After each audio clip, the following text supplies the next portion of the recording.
दोस्तों, महारथी कर्ण महाभारत के सबसे शक्तिशाली योद्धाओं में से एक थे। वैसे तो कर्ण हर तरह की युद्ध कलाओं में निपुण थे, लेकिन वे अपने बाणों की तेजी और सटीकता, शारीरिक बल, निडरता से युद्ध करने के लिए और जीवन भर विपरीत परिस्थितियों से लड़ने के लिए जाने जाते थे। उन्होंने अपने अकेले दम पर संपूर्ण धरती के राजाओं, गंधर्वों, राक्षसों को हराकर दिग्विजय यात्रा की थी। इतने कुशल और पराक्रमी योद्धा होने के बावजूद उनके पास एक और ऐसी डाल थी जो उन्हें मृत्युंजय और अजय बना देती थी। वो थे उनके कवच और कुंडल। कवच और कुंडल उनकी हर तरह के घावों से रक्षा करते थे। कवच और कुंडल के होते हुए उन्हें कोई भी अस्त्र और शस्त्र छू भी नहीं सकता था। ये कवच और कुंडल जन्म से ही उनके शरीर पर थे, जो उन्हें उनके पिता भगवान सूर्यदेव से आशीर्वाद स्वरूप प्राप्त हुए थे। कर्ण के पराक्रम और शक्ति से भगवान श्री कृष्ण भली भांति परिचित थे। वे जानते थे कि जब तक कर्ण के पास कवच और कुंडल है, तब तक कोई भी उन्हें मार नहीं सकता है। श्री कृष्ण की चिंता वाजिब भी थी, क्योंकि कौरवों के सबसे शक्तिशाली योद्धाओं में कर्ण का नाम सबसे ऊपर था। ऐसे में उन्हें अर्जुन की चिंता सताने लगी। भगवान कृष्ण के साथ देवराज इंद्र भी कर्ण की शक्ति को जानते थे। कर्ण की इस शक्ति को क्षीण करने के लिए श्री कृष्ण ने योजना बनाई। भगवान कृष्ण ने इंद्र को ब्राह्मण का वेश धारण कर कर्ण के पास जाने के लिए कहा। श्री कृष्ण जानते थे कि कर्ण प्रतिदिन लोगों को दान दिया करता था। श्री कृष्ण ने इंद्र से कहा कि तुम वेश बदलकर उस भीड़ में शामिल हो जाना जिन्हें कर्ण दान देगा। तब अगले दिन इंद्र ने ऐसा ही किया।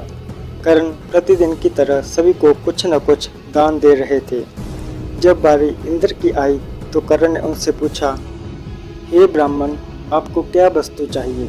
अपनी इच्छा प्रकट करें।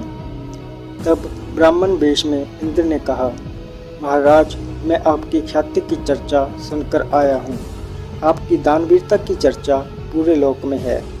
दान मांगने से पहले आपको मुझे वचन देना होगा, तभी मैं दान स्वीकार करूँगा। इस पर कर्ण ने हाथ में जल लेकर इंद्र को वचन दे दिया। तब इंद्र ने कर्ण से शरीर के कवच और कुंडल दान में मांग लिए। इंद्र की इस बात को सुनकर कर्ण बिना एक पल का समय गवाए स्वयं अपने हाथों से पीड़ा सहते हुए अपने कवच और कुंडल शरीर से अलग करके ब्राह्मण को दान में दे दिए। कर्ण के कवच और कुंडल लेकर देवराज इंद्र वहां से तुरंत अपने रथ पर सवार होकर भागने लगे, क्योंकि वे नहीं चाहते थे कि उनकी असलियत का कर्ण को पता चले। लेकिन जैसे ही वे कुछ दूर चले, उनका रथ जमीन में धंस गया। रथ के रुकते ही आकाशवाणी हुई, देवराज इंद्र, तुमने बहुत बड़ा पाप किया है। अपने पुत्र अर्जुन को बचाने के लिए तुमने छलपूर्वक कर्ण के कवच और कुंडल प्राप्त किए हैं। अब ये रथ जहीं दशा रहेगा और तुम भी जहीं दस जाओगे। आकाशवाणी सुनकर इंद्र कांप गए, विनती करने लगे कि हे प्रभु, इस श्राप से कैसे बचा जा सकता है। तब फिर आकाशवाणी हुई, अब तुम्हें दान दी गई वस्तु के बदले में बराबरी की कोई वस्तु देनी होगी। इंद्र ने इस बात को स्वीकार कर लिया। तब इंद्र फिर से कर्ण के पास गए, लेकिन इस बार ब्राह्मण के वेश में नहीं। कर्ण ने उन्हें आता देखकर बड़ी विनम्रता से पूछा, देवराज, आदेश करिए, और क्या चाहिए? इंद्र अपने आप को लज्जित महसूस करने लगे और बोले कि हे दानवीर, अब मैं लेने नहीं, कुछ देने आया हूँ। कवच कुंडल को छोड़कर जो इच्छा हो मांग लीजिए। इस पर कर्ण ने कहा, देवराज, मैंने आज तक कभी किसी से कुछ नहीं मांगा और न ही मुझे कुछ चाहिए। कर्ण सिर्फ दान देना जानता है, लेना नहीं।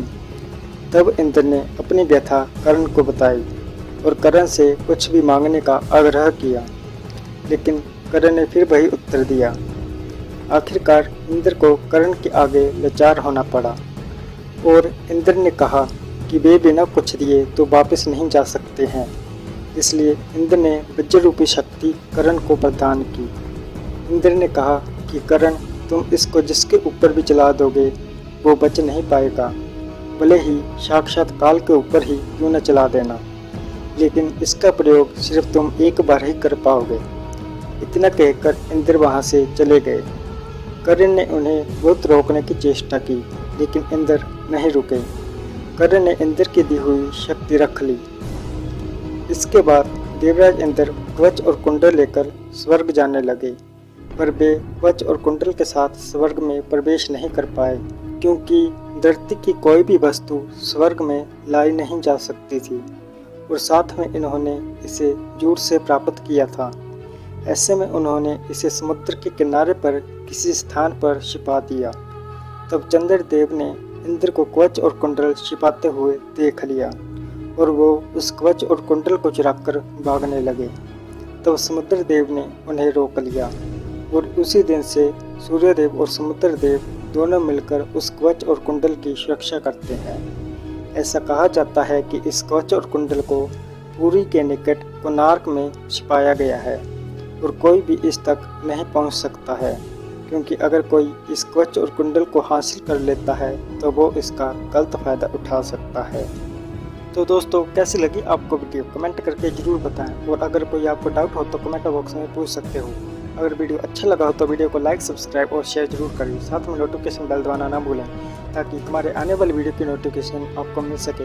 आप हमारे चैनल को एंड स्क्रीन पर दिए गए लोगो ES पर क्लिक करके डायरेक्ट सब्सक्राइब भी कर सकते हैं। इसी के साथ दोस्तों, आज की वीडियो हमारी समाप्त होती है। हम जल्द मिलेंगे आपको नई वीडियो लेकर। तब तक टाटा, bye bye and take care.